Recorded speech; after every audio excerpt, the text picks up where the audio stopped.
That low hum from your hydroponic pump is not just annoying background noise.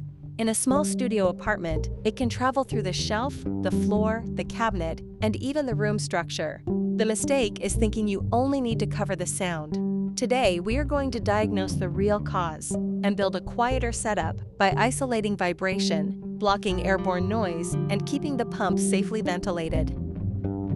The real problem usually has two parts. One is airborne noise, the motor sound you hear directly from the pump. The other is structure-borne vibration, where the pump shakes the surface below it and turns your shelf or floor into a sound amplifier. If you only add foam around the pump, you may reduce a little sound, but the vibration can still travel through the whole setup. If your pump feels twice as loud at night, this is probably you. You may have a grow tent near your bed, a reservoir under a desk, or a tower garden setup in the corner of your living space. During the day, the sound gets buried under normal activity. At night, that steady hum becomes the only thing your brain can hear. The specific mistake most beginners make is buying random foam panels and building a closed box around the pump. Soft foam alone is not the right tool for heavy vibration, and a sealed box can trap heat around the motor. That means the setup may become slightly quieter for a short time, but the pump runs hotter, the parts wear faster, and the noise problem may return. Quiet should never come at the cost of pump life or safety. Here is the simple rule. Isolate vibration first, block sound second, ventilate always. Rubber and firm foam help separate the pump from the shelf. Dense acoustic barriers help reduce airborne sound. Airflow keeps the pump from overheating. If one of these three parts is missing, the fix is incomplete. This is where buying logic matters. If your shelf is vibrating, you need isolation materials like recycled rubber pads or a firm decoupling platform. If the motor sound is escaping into the room, you need dense blocking material like mass-loaded vinyl, not just decorative foam. If you are enclosing the pump, you need airflow tools such as a quiet fan and a thermal probe. Random products waste money because each material solves a different part of the noise problem.